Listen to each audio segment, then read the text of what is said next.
घुमू दे कमळ फुलू दे नाद घुमू दे कमळ फुलू दे नाद घुमू दे कमळ फुलू दे नाद घुमू दे कमळ फुलू दे नाद घुमू दे कमळ फुलू दे नाद घुमू दे कमळ फुलू दे नाद घुमू दे कमळ फुलू दे नाद घुमू दे कमळ फुलू दे.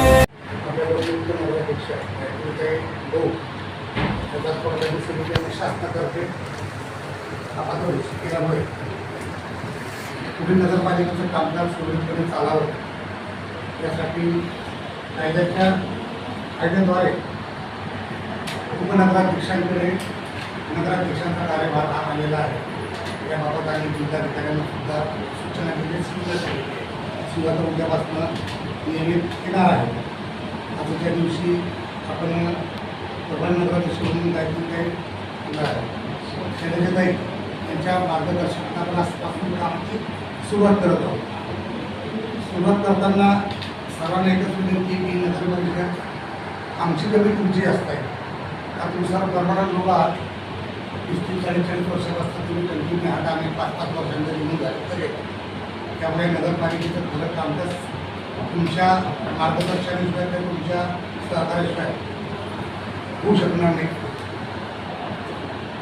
प्रभारी नगराध्यक्ष म्हणून ते जेवढे दिवस असतील तेवढे दिवस इथं पारदर्शक काम आपल्याला करायचं आहे. 1 दिवस असो 5 दिवस असो 2 महिने असो किती महिने असो पारदर्शक कामासाठी आपलं प्राधान्य आहे. चूक आम्ही करणार नाही, चुकी तुमच्याकडे होणार नाही याची आम्हाला तुमच्याकडनं अपेक्षा आहे. त्यामुळे आपण आजची छोटीशी बैठक याच्यासाठी सेकंड आपण आपल्या मनाप्रमाणे कायद्याच्या चौकटीत जे असेल ते निश्चितपणे करा. परंतु कोणी धाक दाखवत असेल कोणी दादागिरी असेल आणि अशा वातावरणामध्ये तुम्ही काम करण्याची काही गरज नाही. तुम्हाला जे नियम आहे जे तुमचे कायदे तुम्ही कामं केले पाहिजे यासाठीची आजची आपण हे बैठक आहे. आता वसुलीच्या वसुली कोणाकडे आपण आतापर्यंत सरासरी किती टक्के झालेली आपण सरासरी वसुली ॲक्च्युअलमध्ये 30% 32% झाली. त्या दृष्टीने आपण काय पाहू शकतो. ॲक्च्युली भाऊ आता माझ्याकडे मार्चमध्ये 15 मार्चच्या 4 झालं. त्यानंतर मी साहेबांना म्हणत होतो की मला एक केबलपासून त्यांनी आपला हे करता येते. मग आता ॲक्च्युली आपल्याकडे असं आहे की ते 2% रेग्युलर याच्यामध्ये 2% व्याज लावलं तर व्याज लावलं जात नाही आपल्या. तर दंड लावला गेला तर लोक त्या भीतीने पैसे तरी भरतील. तर एक आपली आहे की 2% आपण दंड लावायला पाहिजे. आणि चौकात रिक्षा फिरवल्या वाडावाडामध्ये की लोकांना आपण आवाहन केलं की वसुली आपण नगरपालिकेचा आपला जो टॅक्स आहे तो भरा जेणेकरून आपल्या निधीमध्ये वाढ होईल आणि आपल्या विकास कामांना मदत होईल असं. तर आपण एक त्या दृष्टीने उपाययोजना करणार आहोत. आता आपलं पाण्याची निगा करण्याचं काम चालू आहे. दुसरं एक सॉफ्टवेअर आपल्याकडे शासनाने दिलेलं आहे IWP. तर त्याच्यामध्ये आपण जो मागे सॉफ्टवेअर होतं तो सॉफ्टवेअर म्हणला का आता तिथे ट्रान्सफर झालेला आहे. टेक्निकल इश्यू आहे त्याचा त्याच्यामुळे ते बिलं तयार व्हायला डिले होतं सध्या. पण साधारणतः महिनाभरामध्ये ते पण काम होईल. जे काही आपण 2% व्याज लावणार आहे म्हणजे ज्यांनी बिल भरले नाही त्यांना ते लावायची काही गरज नाही. जेव्हा ते भरतील नाही आता काय आहे जो आता जे सॉफ्टवेअर येणार त्याच्या बिलांमध्ये ऑटोमॅटिकच लागून येणार आहे. एक नवीन सॉफ्टवेअर दिलं शासनाने IWP त्याच्यामध्ये कंपल्सरी कोणत्या व्यवस्थेला कंपल्सरी भरता आहे का? हो का ते आपण ते जसं आता मागे आपण जवळ फी नोटीस फी नाही आज आपण माफ करून दिल्याकडनं भरून घेत होते. आपल्या ऍक्टमध्ये तरतूद आहे. नंबरच्या तरतूद आहे. पण आता काय होतं आतापर्यंत आपल्याकडे मानिट म्हणून सॉफ्टवेअर होतं की जे आपल्या नगरपालिकेपुरतंच होतं. तर ते आपण त्याच्यामध्ये आतापर्यंत काही लावलेलं नव्हतं. पण आता जे बिलं निघणार आहे तर ते ओव्हरऑल सॉफ्टवेअर पूर्ण महाराष्ट्रामध्ये सगळ्या नगरपालिकेमध्ये एकच सॉफ्टवेअर आहे. त्यांचं ऑपरेशन ते पूर्णच होतं. त्याच्यामुळे मग ते कंपल्सरी एका बिलाले एका इनवॉइस बिलाले प्रति महिना 2% प्रति महिन्याले शासनाकडूनच दिला तसं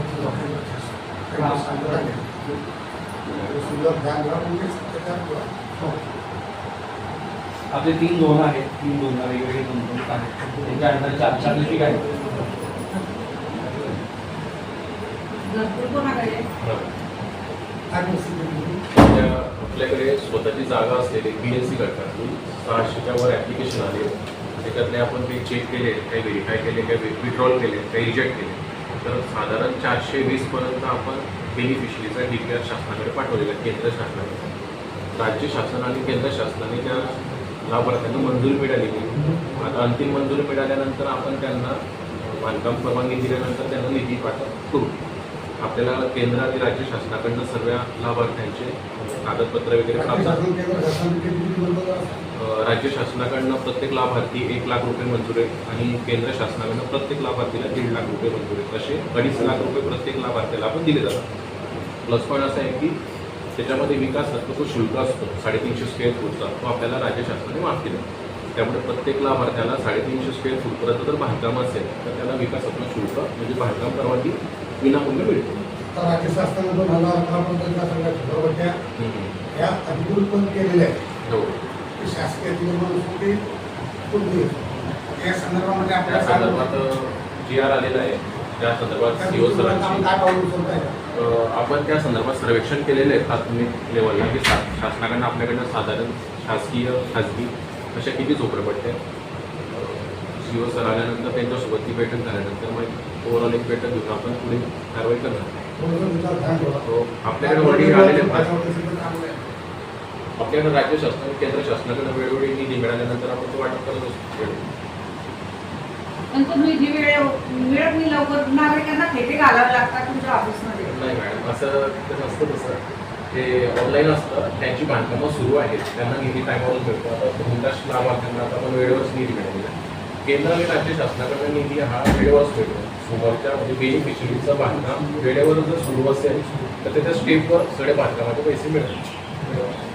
मागे मी तुम्हाला कॉनोईचं प्रकरण टाकलं होतं, त्याच्यासाठी कंटिन्यू कॉल केले.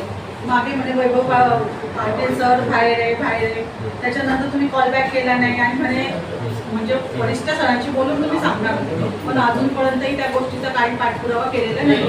तुमच्या भागामध्ये 2 कॉलेज आहेत. एक कॉलेजचा ऑलरेडी नाही, मी तुम्हाला त्या दिवशी सगळ्या गोष्टी क्लिअर केल्या ना. एक कॉलेज आहे त्यांचं गरुडचा जागा आहे, त्यामुळे संबंधित लाभार्थ्याला आपण देऊ नाही शकत. एक कॉलेज जे आहे त्यांनी आत्ताच गरुडकडनं जागा घेतली, त्यामुळे त्यांच्या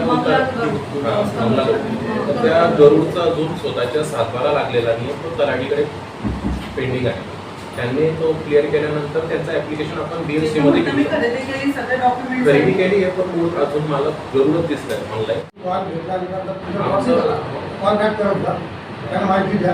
मला माझा त्यांच्याकडे ऑफिसचा नंबर होतो, तो आपल्यासाठी सत्ताधारी विरोधी असा कुठला नगरसेवक भेदभाव नाही.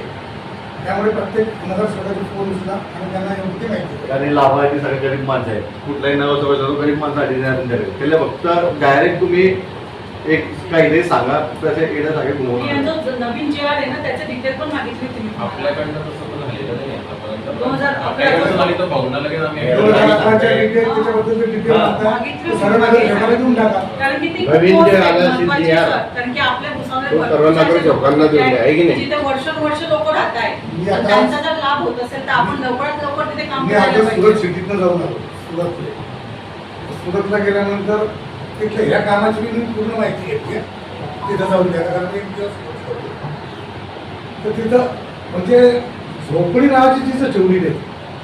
आता कॉर्पोरेशन आहे, त्याचा मोठा कारभार आहे, सगळं आहे. त्या मानानं आपलं छोटा कारभार आहे, मान्य आहे. पण तिथं एकदम धडाधड निर्णय. प्रत्येक कामाला personal पर्यंत, प्रत्येक विषय. सगळ्यात मी चावडे सरांना बोलवा. इकडे गेल्या 4 महिन्यामध्ये पेन्शनचं कोणाकडे होतं. मार्च महिन्यापर्यंत आपण झाला. मराठी काल आम्ही परवापासून नगराध्यक्ष आले होते, त्यांनी सांगितलं होतं की तुमच्या अंडर रिपेअर किती गाड्या आहेत, किती चालू आहेत आणि मागच्या 3 महिन्यामध्ये तुम्ही काय काय खर्च केलेला आहे 4 महिन्यात त्याचं डिक्लेरेशन मागितलेलं होतं. आतापर्यंत बघा, आणि क्लिअर सांगतो स्पष्ट भाषेत. कोणाला एक थेंब बी पेट्रोल द्यायचं नाही आमच्या पेट्रोल डिझेल परवाशिवाय. कोणाचे द्यायचे नाही. खासगी गाड्यात कमी केले. बिलकुल नाही. तुम्ही मागच्या वेळेला खासगी गाड्यामध्ये पेट्रोल डिझेल भरलेलं आहे, त्याचे पुरावे आमच्याजवळ आहे. त्याच्या बातमध्ये जर असलं तर हे तुमच्यासाठी मागत पडणार एक क्लिअर स्पष्ट सांगतो. पहिली गोष्ट तर आदरणीय मोदीजींनी काय सांगितलं, आता काल डिझेल पेट्रोलचा कमीत कमी वापर करा. अत्यावश्यक सेवा. आता त्या दिवशी तुम्ही घंटागाडीसाठी किती लागतं तर तुम्ही 15 लिटर काढलं. आता तिथं प्रत्यक्ष 3 लिटर दिलंय. 3 त्यामुळे घंटागाडीमध्ये जने भरली असं सांगतोय. त्यामुळे जने भरल्याचे मागच्या वेळेला तुम्ही ना किती भरताय, कोणकोणत्या गाड्या सुरू आहेत, कोणत्या गाड्या अंडर रिपेअर आहे, याची सगळी माहिती द्या. एक थेप कोणीही घेणार नाही आणि तुम्ही कोणाला देणार नाही. कारण काय आहे, जेव्हा डिझेलची गरज पडली ना 8 दिवस फोनवर आपण त्या शिवसरांना विनंती केली, साहेबांनी विनंती केली, म्हणून त्याचं बिल निघालं. त्याला एकदा कोण मालक साहेब त्याला सरळ भाषा सांगून द्यायचा नाही. त्याचा कोण बघतो तो जो बी असेल त्याला बोलून घे. थोड्या वेळा आता बोलून घे. त्याला कोण फोन करेल आणि कोणाच्या फोनवर नाही ते एकाची जबाबदारी घ्या. ते बार भाईनी जो नगरपालिकेचा माणूस आहे तो मी फोन करतो आणि खासगी गाड्यामध्ये डिझेल पेट्रोल भरलं जात आहे, भरलं गेलंय. तो कोण आपला माजी कर्मचारी वॉटर सप्लायमध्ये पैसे फोन करतोय.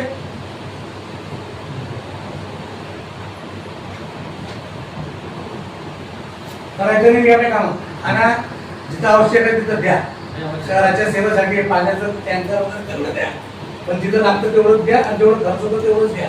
आणि घड्या तुम्ही तुमचं जे ते तिकडचे ते मागून ह्याच्याकडचं सगळं 4-5 गाड्या घोषित करतील तर तुमच्याकडे देणार आहे ना, त्या सगळं तुम्हाला सांभाळायचं. डिझेल 20-22 अंडर रिपेअर आहे. त्या सिकंदर कोण आहे भाई त्याच्यावर पडलेले आहे. त्या पुढे त्याचं सामान पाणी पुरवठा तिथे रेकॉर्ड विभाग आहे. रेकॉर्ड विभागाचं ते आले नाही का, ते काय नाव त्यांचं बघतो. तिथं ज्याच्याजवळ आय कार्ड नाही, जिथं कुठल्या प्रकारची परवानगी नाही, असे खाजगी लोक तिथं जाऊन रेकॉर्ड शोधतात आणि ते देत आहेत. बरं सांगा कसं सिक्युअर राहील ते. त्या दिवशी तर तुमच्या समोर जे आपले परमनंट लोक आहेत, केदारी असतील, पासून त्यांनी बंद केलं. आनंदाची गोष्ट आहे. तिथं त्यांच्या परवानगीशिवाय कुठलाही कॉन्ट्रॅक्ट बेसवरचा माणूस आहे म्हणून आज ते उपस्थित असतील तर काही हरकत नाही. कारण काय आता गेल्या 2-3 महिन्यापासून तुम्ही असं कोणाला निरोप द्यायची नाही. राजकीय नगरपालिकेचं असं काय हरकत नाही. त्यांनी पत्र दिलं संस्थेने आणि आवडे ओपन बोलले की सगळे चेकबुक वगैरे सगळं तुमच्याकडे आहे का कोणाकडे?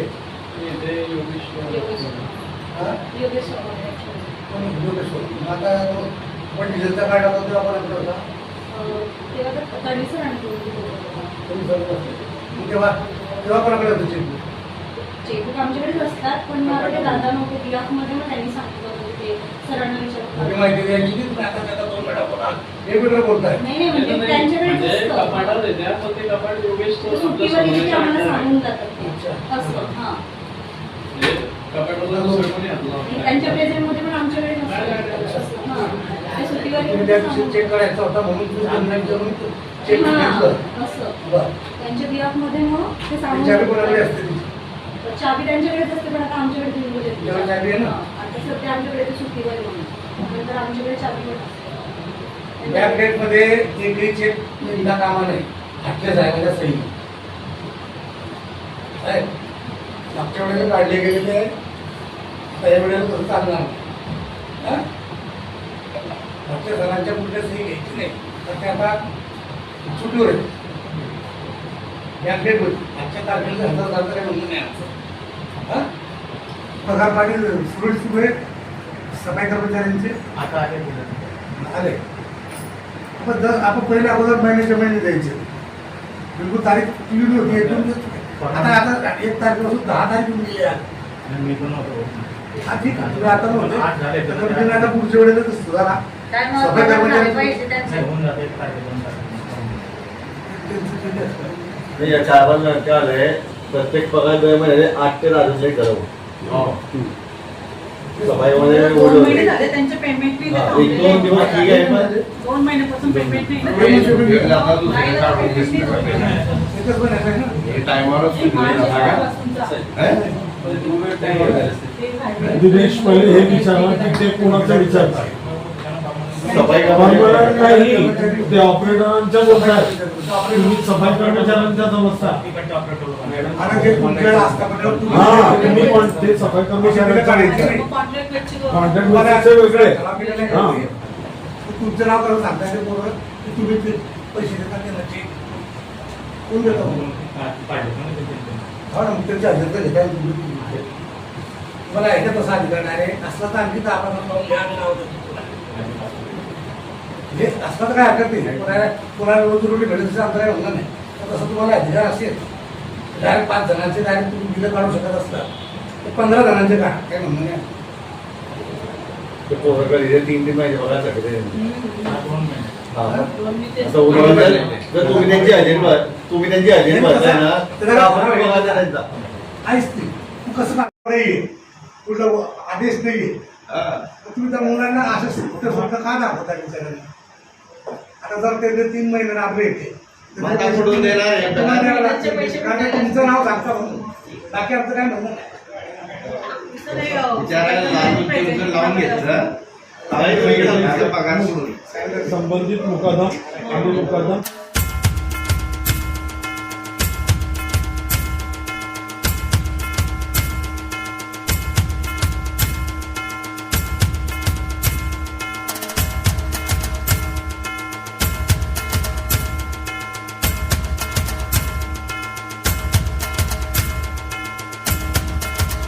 काम करत आलोय काम करत राहू काम करत आलोय काम करत राहू काम करत आलोय काम करत राहू जनसेवा जन कल्याण आपल्या दादाचा वारा साथीनं साजरा करू महाराष्ट्र स्वाभिमानाचा.